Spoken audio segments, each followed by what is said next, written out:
اللہم صلی علی محمد وعلی آل محمد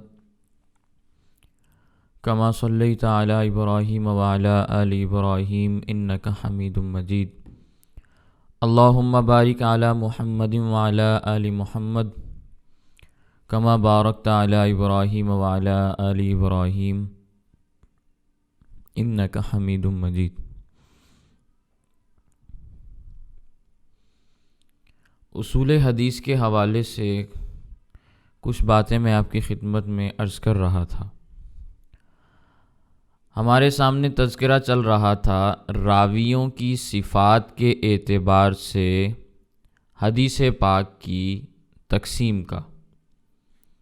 اس پر میں نے آپ کے سامنے یہ بات عرض کی تھی کہ راویوں کی صفات کے اعتبار سے حدیث پاک کی 16 اقسام بنتی ہیں، جس کو اصطلاحی زبان میں آپ یوں کہہ سکتے ہیں، علمی زبان میں، علم حدیث کی زبان میں، کہ صفات روات کے اعتبار سے خبر واحد کی 16 اقسام ہیں۔ ان میں سے میں نے صحیح لذاتی ہی کی تعریف آپ کے سامنے عرض کر دی تھی کہ صحیح لذاتی ہی وہ حدیث ہے جس کے سارے راوی عادل ہوں، کامل الضبط ہوں، اس کی سند متصل ہو اور وہ روایت معلل اور شاذ ہونے سے محفوظ ہو۔ اسی طرح حسن لذاتی ہی، اس کے بارے میں نے یہ بات آپ کے سامنے بیان کی تھی کہ یہ وہ حدیث ہے جس کے راوی عادل ہوں لیکن ضبط میں ناقص ہوں اور سند متصل ہو اور یہ روایت معلل اور شاذ ہونے سے محفوظ ہو، تو ایسی حدیث حسن لذاتی ہی کہلاتی ہے۔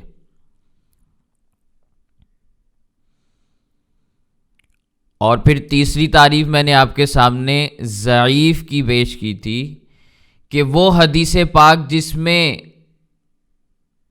صحیح لذاتی ہی اور حسن لذاتی ہی والی شرائط نہ پائی جائیں تو وہ حدیث ضعیف کہلاتی ہے، یعنی اس کے راوی عادل بھی نہ ہو، کامل الضبط بھی نہ ہو، ناقص الضبط بھی نہ ہو اور اس روایت کی سند متصل بھی نہ ہو، یا وہ روایت معلل ہو یا شاذ ہو، تو اس روایت کو حدیث ضعیف کہا جاتا ہے۔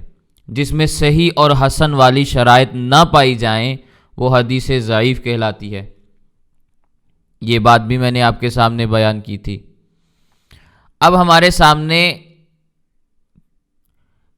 چوتھی بات کا تذکرہ ہے اور وہ ہے صحیح لغیرہ۔ ایک صحیح لذاتی ہی ہے اور ایک صحیح لغیرہ ہے۔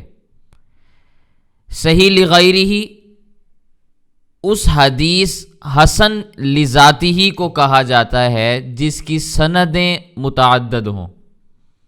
متعدد کا کیا معنی؟ بے شمار ہوں، تعداد میں زیادہ ہوں۔ سند کے بارے میں تو میں نے آپ کے سامنے یہ بات عرض کر دی تھی نا کہ سند سے کیا مراد ہے؟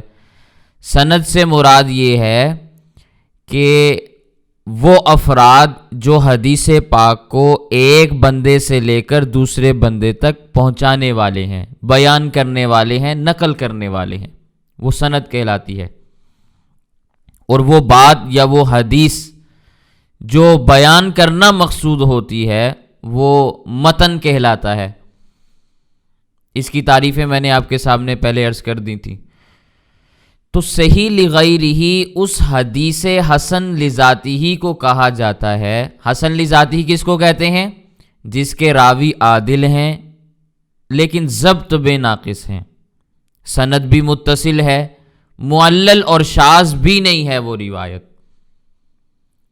تو ایسی روایت کی اگر سندیں بہت زیادہ ہو جائیں، ایک کتاب میں ایک سند کے ساتھ روایت آ رہی ہے، دوسری کتاب میں دوسری سند کے ساتھ روایت آ رہی ہے، یعنی ایک محدث نے اس کو کسی اور شخص سے سنا، دوسرے محدث نے اس کو کسی اور شخص سے سنا، تیسرے محدث نے اس کو کسی اور آدمی سے سن کر بیان کیا، اپنی کتاب میں درج کیا، تو سندیں کافی زیادہ ہو جائیں، متعدد ہو جائیں، مختلف ہو جائیں، تو اس حدیث کو کیا کہا جاتا ہے؟ صحیح لغیرہ۔ سمجھ آ رہی ہے؟ اس کی سندیں بہت زیادہ ہو گئیں. ہے یہ حدیث حسن لذاتی ہی، لیکن جب سندیں زیادہ ہو جائیں تو کیا بن گئی؟ صحیح لغیرہ. سمجھ آ گئی بات؟ اچھا، پھر اس کے بعد 5ویں نمبر پر آتا ہے حسن لغیرہ کا تذکرہ. حسن لغیرہ اس حدیث ضعیف کو کہا جاتا ہے جس کی سندیں متعدد ہو جائیں. وہ حدیث ضعیف جس کی سندیں بے شمار ہو جائیں. ویسے تو ضعیف حدیث ہے کہ اس میں صحیح اور حسن والی شرائط نہیں پائی جاتی، کہ عادل راوی بھی نہیں ہے، سند بھی متصل نہیں ہے، کامل الضبط یا ناقص الضبط بھی نہیں ہے.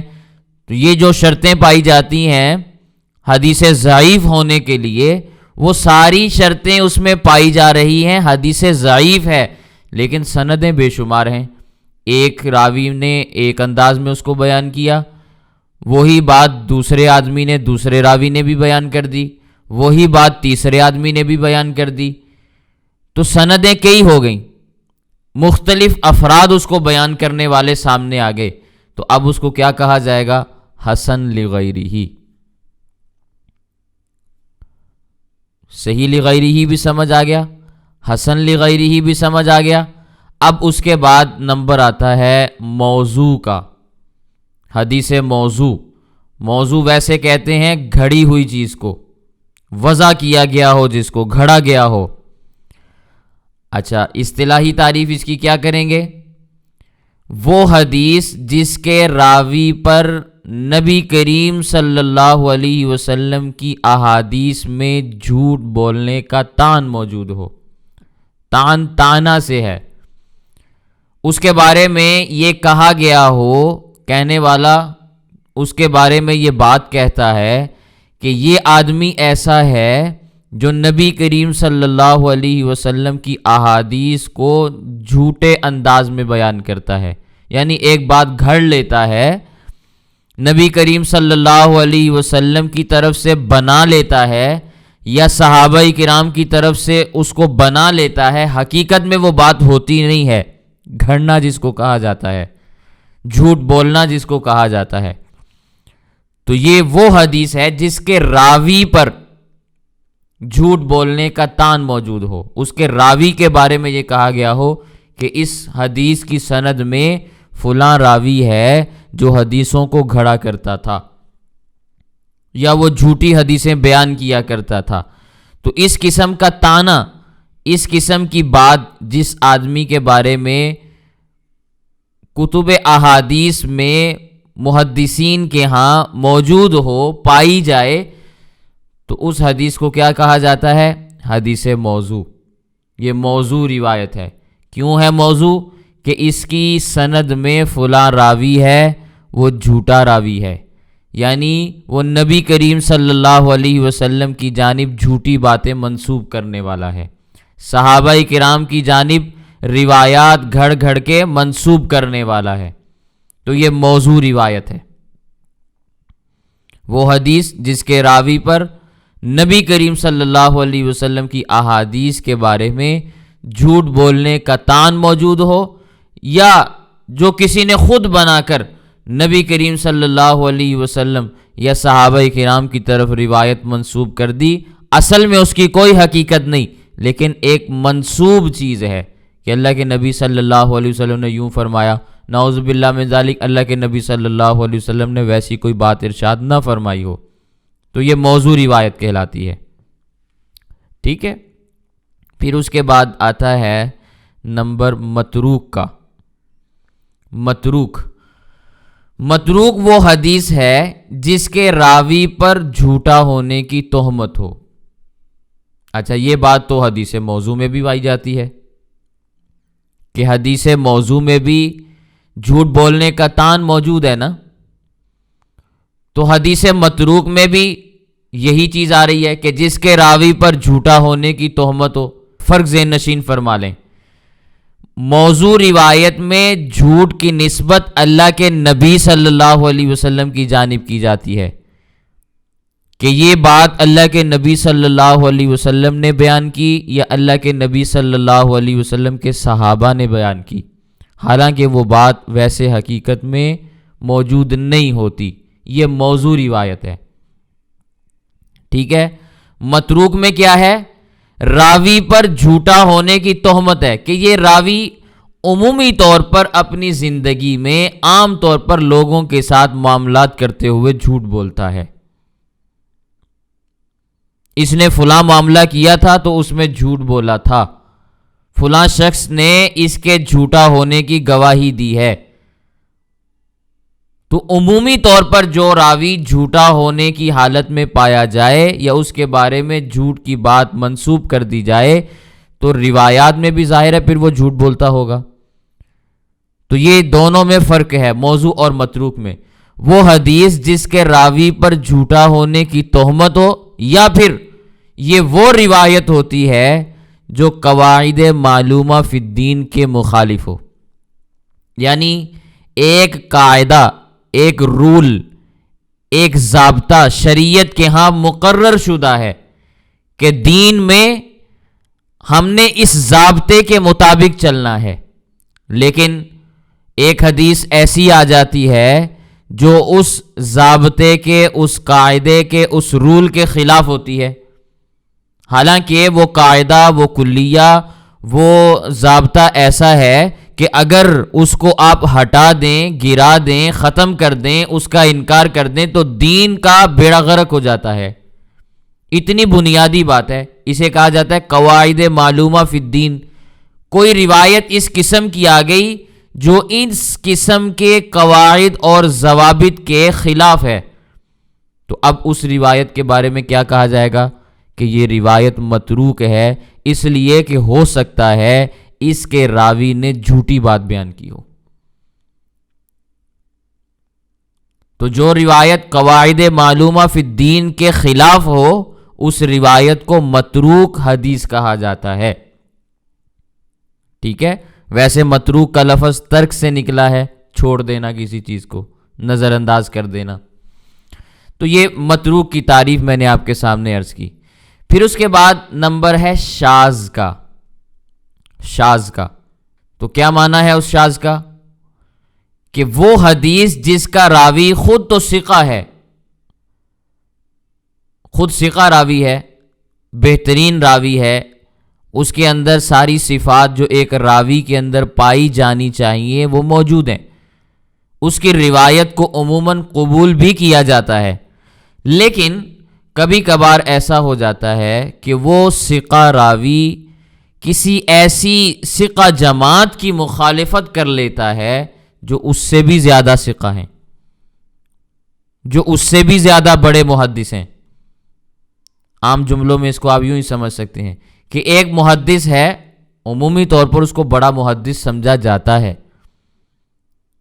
عمومی طور پر اس کو بڑا آدمی سمجھا جاتا ہے، لیکن وہ بڑا آدمی اپنے سے بھی زیادہ بڑے لوگوں کی مخالفت کر لیتا ہے، تو پھر یہ جو بڑا آدمی تھا پہلے والا، جو بعد والوں سے تھوڑا سا چھوٹا تھا، اس کی روایت کو شاذ روایت کہا جاتا ہے۔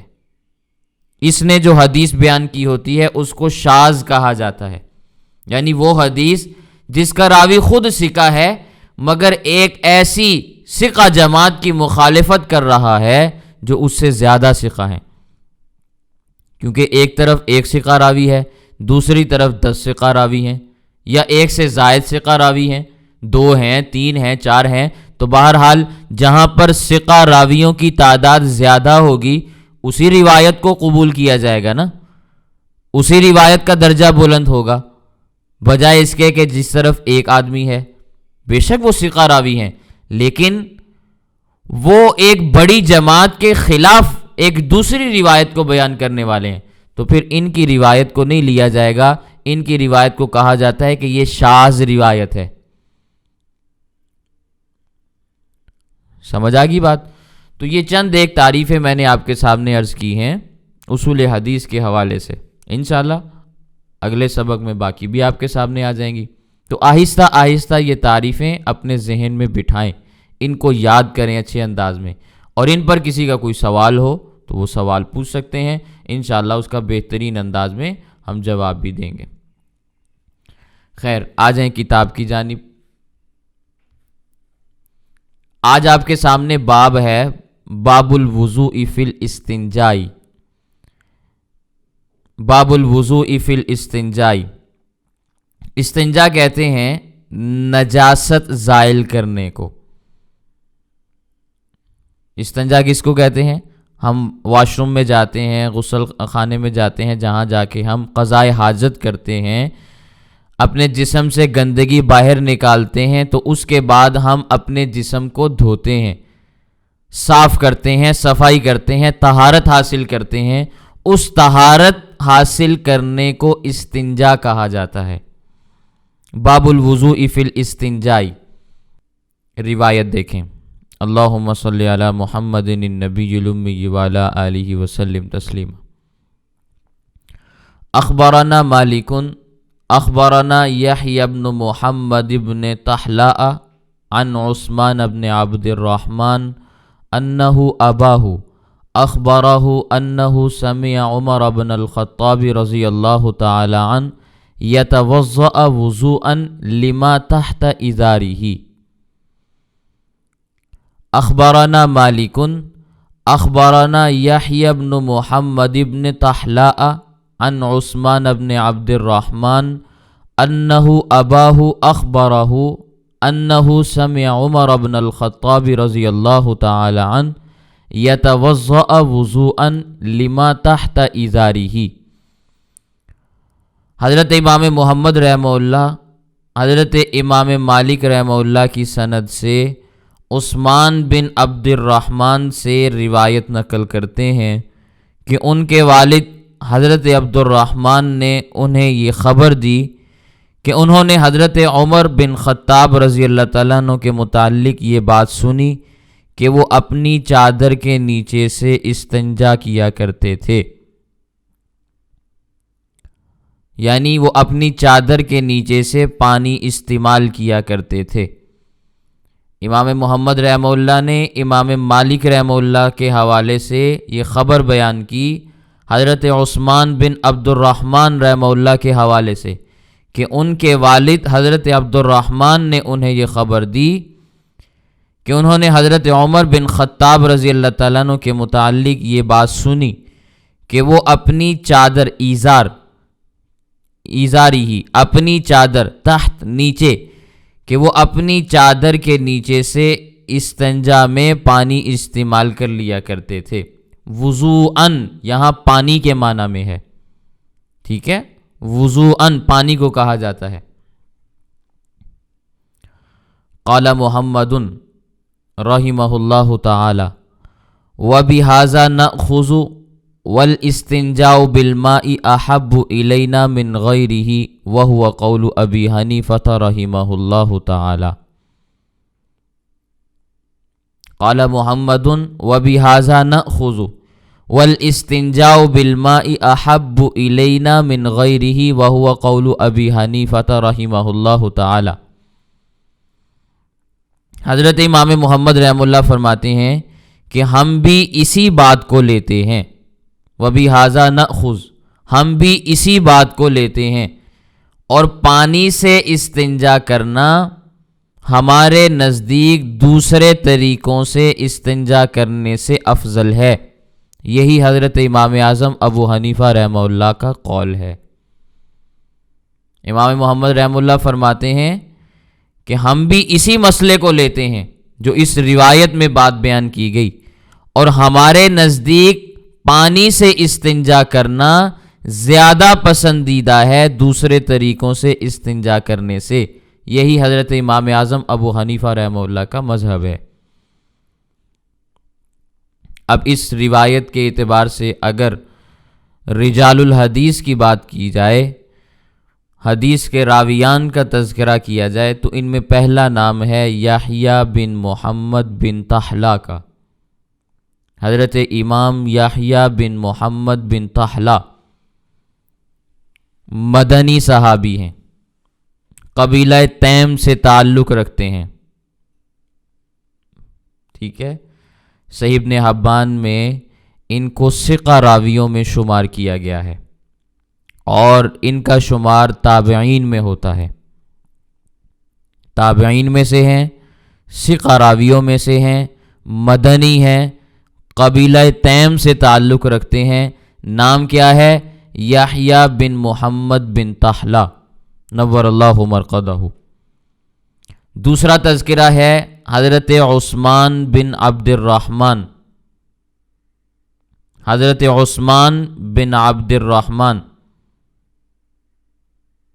ان کا تذکرہ ہے۔ قبیلہ تیم سے تعلق رکھتے ہیں، مدینہ منورہ سے ان کا تعلق ہے، اور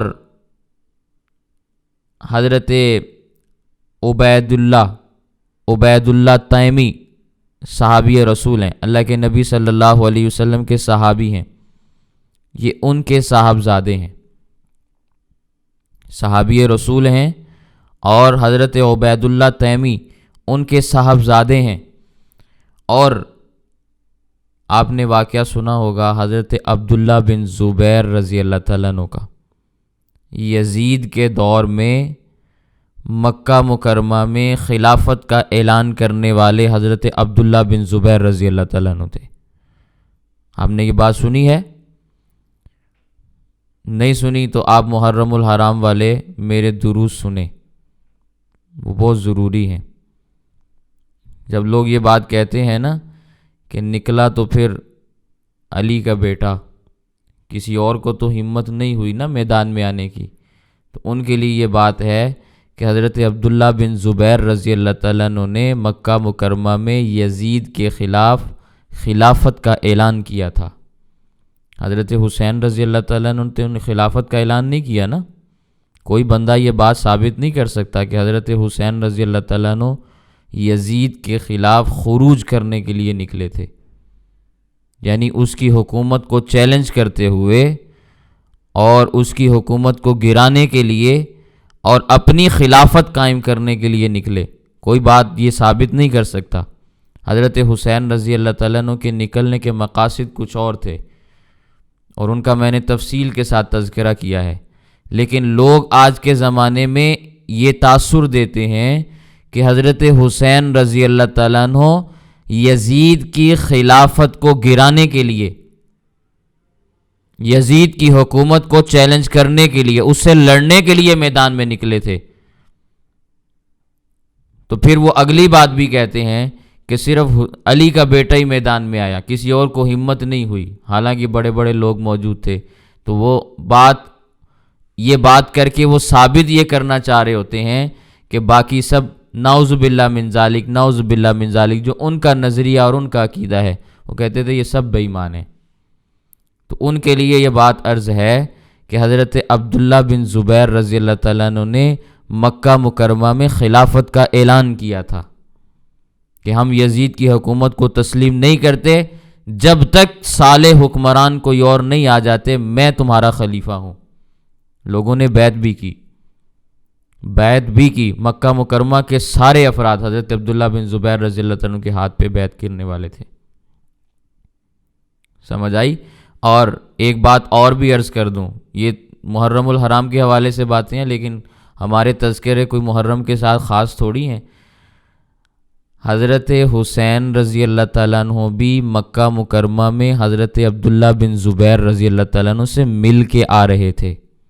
یہ جو عراق کی جانب سفر شروع کیا ہے، کوفہ کی جانب جو سفر شروع کیا ہے حضرت حسین رضی اللہ تعالیٰ عنہ نے، یہ حضرت عبداللہ بن زبیر رضی اللہ تعالیٰ عنہ سے مکہ مکرمہ میں ملاقات کے بعد شروع کیا ہے۔ حضرت حسین رضی اللہ تعالیٰ عنہ کا سفر مدینہ سے شروع ہوا، پہلے مکہ مکرمہ گئے ہیں، وہاں حضرت عبداللہ بن زبیر رضی اللہ تعالیٰ عنہ ان سے ایک دن پہلے آ چکے تھے۔ جب راتوں رات نکلے ہیں تو حضرت عبداللہ بن زبیر رضی اللہ تعالیٰ عنہ اس سے ایک رات پہلے نکل چکے ہیں۔ یہ جو کہتے ہیں نکلا تو پھر حسین علی کا بیٹا، ان کے لیے یہ بات عرض ہے کہ صدیق اکبر رضی اللہ تعالیٰ عنہ کا یہ عبداللہ بن زبیر نواسہ،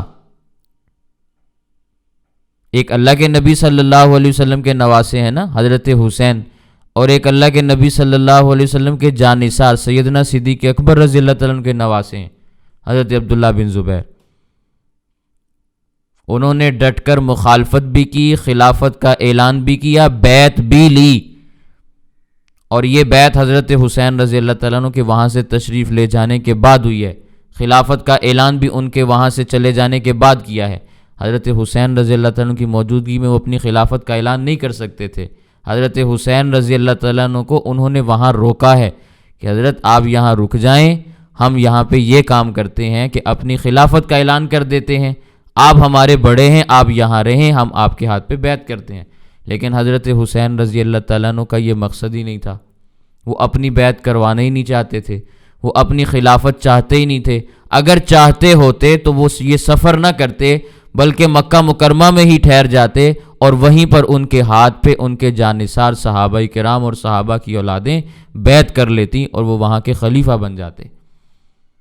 لیکن جب حضرت حسین رضی اللہ تعالیٰ عنہ وہاں سے چلے گئے تو حضرت عبداللہ بن زبیر رضی اللہ تعالیٰ عنہ نے وہاں پہ خلافت کا اعلان کیا اور علل اعلان کیا۔ اسی لیے یزید کی فوجوں نے حضرت حسین رضی اللہ تعالیٰ عنہ کی شہادت کے بعد مکہ مکرمہ پہ چڑھائی کی تھی۔ حضرت عبداللہ بن زبیر رضی اللہ تعالیٰ عنہ کی خلافت کا خاتمہ کرنے کے لیے چڑھائی کی تھی۔ یہ جو مکہ مکرمہ کے اوپر حملہ ہے، اگر عبداللہ بن زبیر رضی اللہ تعالیٰ عنہ صحابی نہیں تھے اور انہوں نے یزید کی مخالفت نہیں کی تھی تو پھر ان کو شہید کیوں کیا؟ ان کے علاوہ دیگر صحابہ کرام کو وہاں مکہ مکرمہ کی سرزمین پر کیوں شہید کیا گیا؟ تابعین کو وہاں پہ کیوں شہید کیا گیا جو ان کی بیعت کرنے والے تھے؟ بہرحال یہ بہت سارے سوالات ہیں، لیکن یہ سوچنے سے تعلق رکھتے ہیں۔ جو قوم رونے کی عادی ہو اس کو یہ سوچنے سمجھنے والی چیزیں کوئی فائدہ نہیں دیتی، کیونکہ ان کا دماغ نہیں چلتا۔ جب انسان رونے لگ جائے تو پھر رونے کی حالت میں دماغ کام نہیں کرتا، اور سوچنے اور سمجھنے کا تعلق دماغ کے ساتھ ہے۔ بہرحال موضوع دوسری طرف چلا جائے گا۔ تو یہ حضرت عبداللہ بن زبیر رضی اللہ تعالیٰ عنہ کے ساتھی ہیں، اور حضرت عبداللہ بن زبیر رضی اللہ تعالیٰ عنہ کے ساتھ ہی مکہ مکرمہ میں شہید ہوئے ہیں۔ سمجھ آ رہی ہے؟ تعارف ذہن کے اندر آ گیا؟ تو یہ ہیں حضرت عثمان بن عبد الرحمن بن عثمان رضی اللہ تعالیٰ عنہ۔ پھر اس کے بعد تذکرہ آتا ہے عمر بن الخطاب رضی اللہ تعالیٰ عنہ۔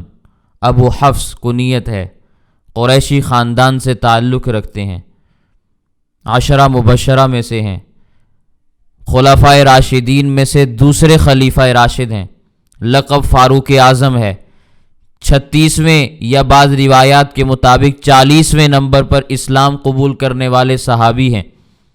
اور روایات میں آپ نے بہت چیزیں پڑھی ہوں گی، حضرت عمر رضی اللہ تعالیٰ عنہ کے بے شمار فضائل بیان کیے جاتے ہیں۔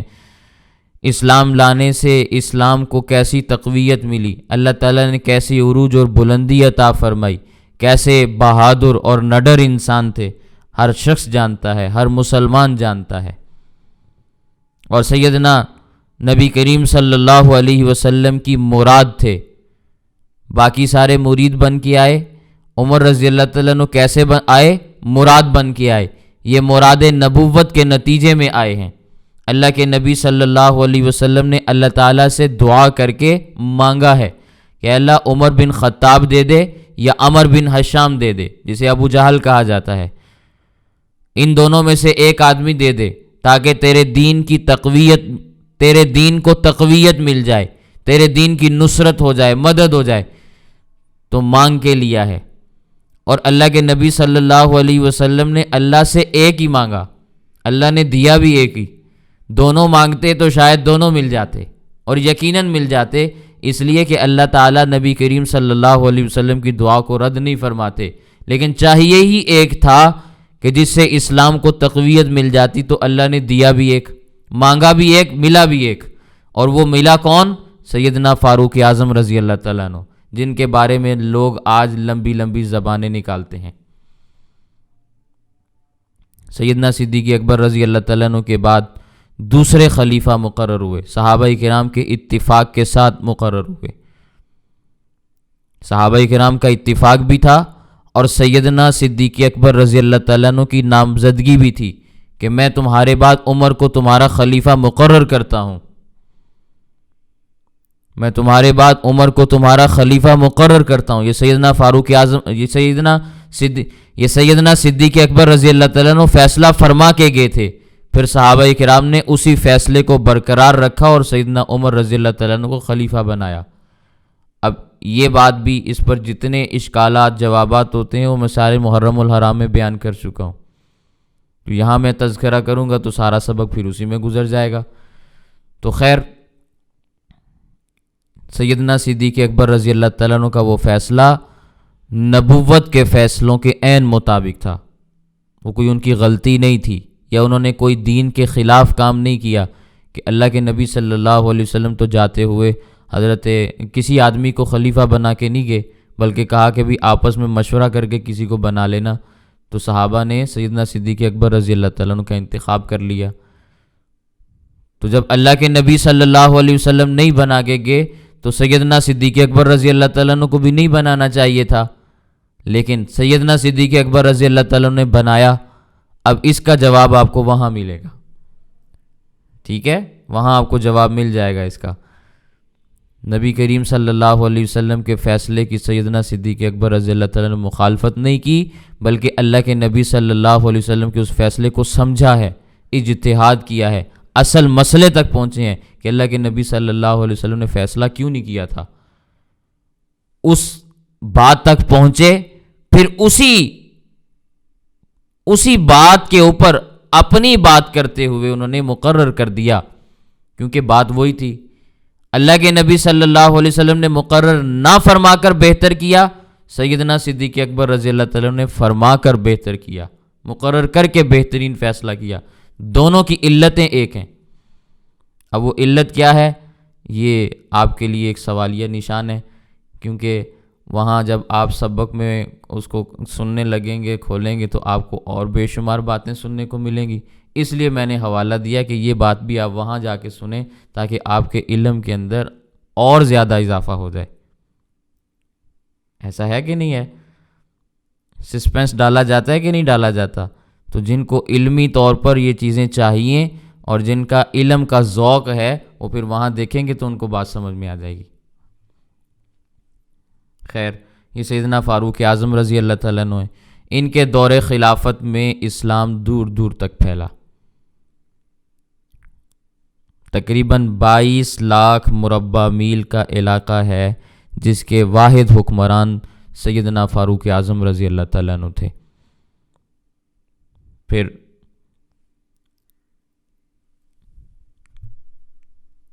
23 ہجری کی بات ہے، فجر کی نماز کا وقت تھا، ایک شخص آیا، قوم مجوس سے جس کا تعلق تھا، آگ کی پرستش کرنے والے لوگ، مجوسی جن کو کہا جاتا ہے، ابو لولو اس کا نام تھا۔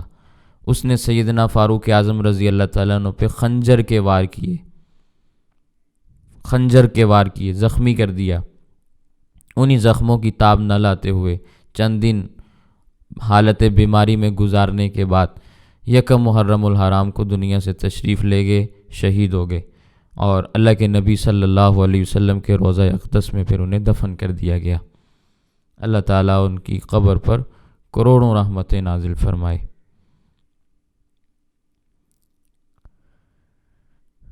تو یہ راویان حدیث ہیں جنہیں رجال الحدیث کہا جاتا ہے۔ اب بات جو بیان کی ہے حضرت عمر رضی اللہ تعالیٰ عنہ کے حوالے سے، وہ کیا ہے کہ استنجا پانی کے ساتھ کیا کرتے تھے، اپنی چادر کے نیچے سے پانی سے استنجا کیا کرتے تھے۔ یہ روایت بیان کی ہے حضرت امام مالک رحمہ اللہ نے۔ اچھا، یہ بات سمجھیں۔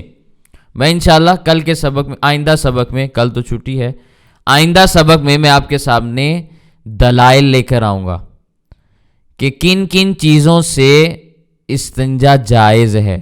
اللہ کے نبی صلی اللہ علیہ وسلم، یہاں تو آپ کے سبق میں ایک روایت آئی نا، اس باب کے اندر ایک ہی روایت موجود ہے، لیکن آئندہ سبق میں انشاءاللہ آپ کے سامنے روایات کے انبار لے کے آؤں گا، جن میں اللہ کے نبی صلی اللہ علیہ وسلم سے یہ بات ثابت ہوگی کہ پانی سے استنجا بھی کیا جا سکتا ہے، مٹی سے استنجا بھی کیا جا سکتا ہے، اور حجر، پتھر سے استنجا بھی کیا جا سکتا ہے، اور جو چیزیں ان کی جنس میں سے ہوں ان سے بھی استنجا کیا جا سکتا ہے۔ اس پر انشاءاللہ روایات آپ کے سامنے آ جائیں گی، اور ایک نہیں کئی آئیں گی، تو انشاءاللہ آپ کو مسئلہ بہت اچھے طریقے سے سمجھ میں آ جائے گا اللہ کے نبی صلی اللہ علیہ وسلم کی احادیث کی روشنی میں۔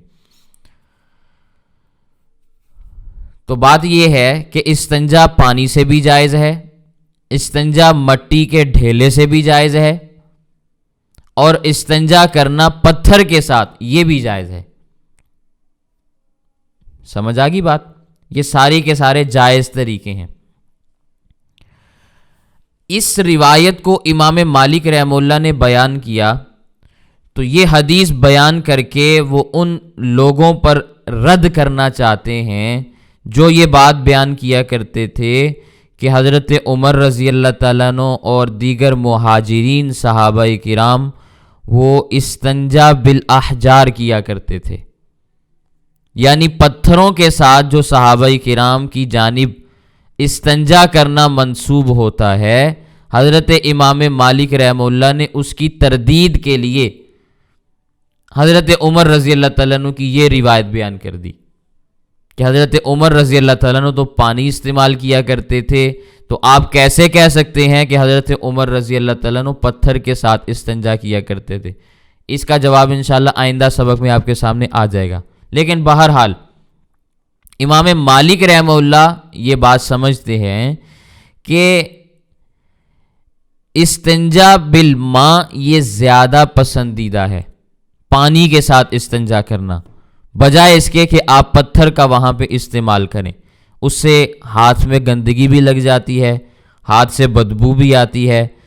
تو امام مالک رحمہ اللہ فرماتے ہیں کہ صحابہ کرام کا طرز عمل یہ تھا کہ وہ پانی کے ساتھ استنجا کیا کرتے تھے، اور حضرت عمر رضی اللہ تعالیٰ عنہ کی یہ روایت انہوں نے بیان کر کے مزید دلیل بھی مہیا کر دی کہ دیکھیں ہم نے حضرت عمر رضی اللہ تعالیٰ عنہ، مہاجرین صحابہ کرام کے متعلق یہ بات آتی ہے نا، تو مہاجرین میں ہجرت کرنے والے حضرت فاروق اعظم رضی اللہ تعالیٰ عنہ بھی تو ہیں نا، اور مہاجرین میں بڑے صحابہ کرام میں شمار ہوتے ہیں، کوئی چھوٹے صحابی بھی نہیں ہیں۔ تو حضرت عمر رضی اللہ تعالیٰ عنہ کا عمل مبارک یہاں امام مالک رحمہ اللہ نے بیان کر دیا، اور مقصود کیا ہے؟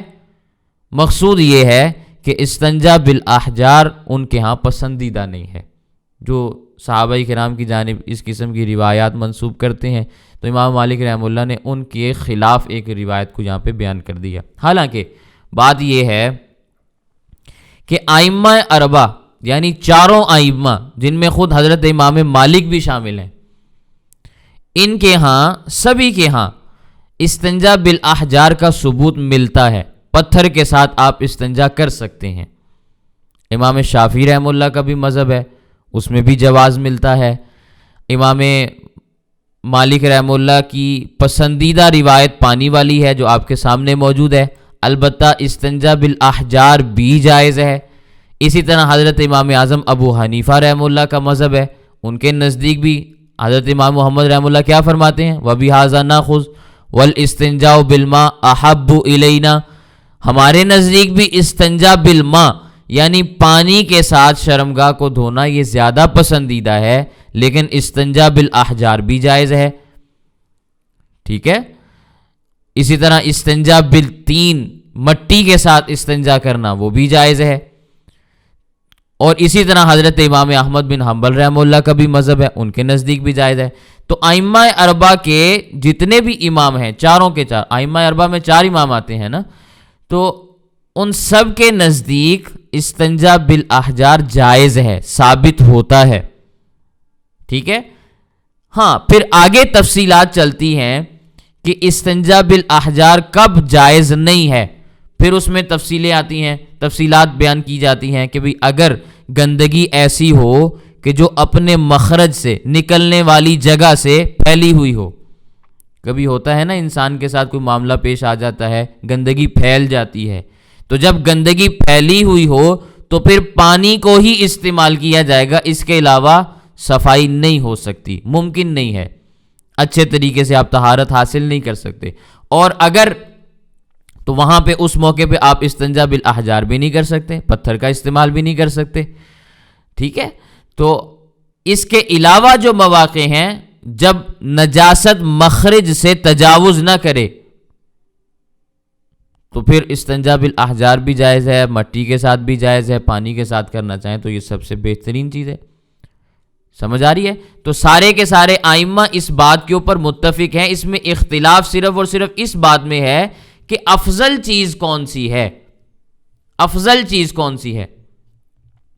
امام مالک رحمہ اللہ کے حوالے سے بعض لوگوں نے یہ بات بیان کی ہے اسی حدیث پاک کے ضمن میں کہ امام مالک رحمہ اللہ کا یہ مذہب نہیں ہے، حالانکہ علامہ زرقانی رحمہ اللہ نے اس بات کا بڑے واضح انداز میں اعلان کیا ہے کہ امام مالک رحمہ اللہ اس کے قائل تھے، لیکن پسندیدہ عمل ان کے نزدیک پانی سے استنجا کرنا تھا۔ اور امام بخاری رحمہ اللہ نے بھی، آپ بخاری شریف اٹھا کے دیکھ لیں، استنجا بالماء کے اوپر پورا باب قائم کیا، اس میں روایات حضرت انس بن مالک رضی اللہ تعالیٰ عنہ سے انہوں نے بیان کی ہیں، تو ان کے نزدیک بھی جائز ہے۔ بخاری شریف کے اندر روایت موجود ہے، حضرت انس فرماتے ہیں کہ جب اللہ کے نبی صلی اللہ علیہ وسلم قضاء حاجت کے لیے جاتے تو میں اور غلام پانی کا برتن لاتے، آپ اس سے استنجا فرماتے۔ سمجھ آ رہی ہے؟ تو احناف بھی اسی چیز کے قائل ہیں۔ قال محمد وبہذا ناخذ، امام محمد رحمہ اللہ فرماتے ہیں ہمارا بھی یہی عمل ہے، یہ روایت ہمارے خلاف نہیں ہے، کوئی اس کو ہمارے خلاف پیش نہ کرے کہ ہم ڈھیلے کے ساتھ استنجا کرنے کی بات کرتے ہیں یا پتھر کے ساتھ۔ ہمارے نزدیک بھی پسندیدہ عمل یہی ہے کہ پانی کو استنجا میں استعمال کیا جائے، بلکہ علامہ شامی رحمہ اللہ نے یہ بات بڑے واضح انداز میں بیان کی، اعلم، اچھے طریقے سے یہ بات جان لو، ان الجمع بین الماء والحجر افضل، کہ پتھر اور پانی دونوں کے ساتھ استنجا کرنا، دونوں کو استنجا میں جمع کر لینا، یہ زیادہ افضل ہے، زیادہ اچھے طریقے سے پاکیزگی ہو جائے گی نا۔ پہلے آپ پتھر کا استعمال کر لیں، اس سے اچھے طریقے سے نجاست کو زائل کر لیں، پھر اس کے بعد آپ پانی کا استعمال کر لیں۔ تو آپ نے دو طریقوں سے نجاست کو دور کیا، دو طریقوں سے طہارت کو حاصل کیا، تو یہ ہمارے نزدیک سب سے زیادہ فضیلت والا عمل ہے، کیونکہ روایات انشاءاللہ آپ کے سامنے آئیں گی۔ آئندہ سبق میں آپ کے سامنے روایات لاؤں گا جن سے ثابت ہوگا کہ اللہ کے نبی صلی اللہ علیہ وسلم، صحابہ کرام کے ہاں استنجا بالاحجار بھی جائز ہے، مٹی کے ساتھ بھی جائز ہے اور پانی کے ساتھ بھی جائز ہے۔ تو اس بات کو ہم بھی قبول کرتے ہیں کہ حضرت عمر رضی اللہ تعالیٰ عنہ کا یہ جو عمل ہے یہ بہترین عمل ہے، ہم اس کے قائل ہیں، اور ہمارے نزدیک بھی پانی سے استنجا کرنا زیادہ پسندیدہ عمل ہے، کیونکہ پانی سے طہارت اور پاکیزگی زیادہ اچھے طریقے سے ہو جاتی ہے، نجاست زیادہ اچھے طریقے سے زائل ہو جاتی ہے۔ یہی حضرت امام اعظم ابو حنیفہ رحمہ اللہ کا قول ہے۔ البتہ امام شامی رحمہ اللہ کے حوالے سے جو میں نے بات بیان کی وہ ہمارا فتویٰ ہے کہ دونوں چیزوں کو اگر آپ جمع کر لیں گے تو یہ سب سے زیادہ بہترین ہے۔ ٹھیک ہے؟ تو روایت کی عبارت اور اس کا ترجمہ دوبارہ دیکھ لیں تو انشاءاللہ پھر آج کا سبق آپ کا مکمل ہو جائے گا۔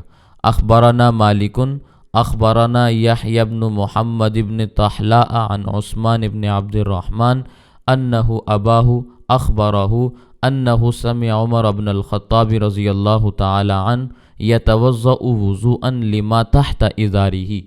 حضرت امام مالک رحمہ اللہ نے یحییٰ بن محمد بن طحلاء سے، انہوں نے عثمان بن عبد الرحمن کے حوالے سے یہ روایت بیان کی کہ ان کے والد نے انہیں یہ خبر دی کہ میں نے حضرت عمر بن خطاب رضی اللہ تعالیٰ عنہ سے یہ بات سنی کہ استنجا پانی کے ساتھ وہ کیا کرتے تھے۔ حضرت عمر رضی اللہ تعالیٰ عنہ یتوضأ وضوءا، اپنے چادر کے نیچے سے پانی کے ساتھ استنجا کیا کرتے تھے۔ قال محمد وبہذا ناخذ والاستنجاء بالماء احب الینا من غیرہ وہو قول ابی حنیفہ رحمہ اللہ تعالی۔ امام محمد رحمہ اللہ فرماتے ہیں اسی پر ہمارا عمل ہے، ہم اس کے خلاف نہیں کرتے، اور پانی کے ساتھ استنجا کرنا ہمارے نزدیک زیادہ محبوب ہے کسی اور چیز سے استنجا کرنے کی بنسبت، اور یہی حضرت امام اعظم ابو حنیفہ رحمہ اللہ کا مذہب ہے۔ تو یہ حدیث پاک اور اس کی مختصر سی تشریح میں نے آپ کے سامنے بیان کی۔ اللہ تعالی ہمیں نبی کریم صلی اللہ علیہ وسلم کی احادیث کو صحیح انداز میں سمجھنے کی اور ان پر عمل کرنے کی توفیق عطا فرمائے۔ وآخر دعوانا ان الحمد للہ رب العالمین۔ کسی کا کوئی سوال ہے تو وہ عرض کر دیں۔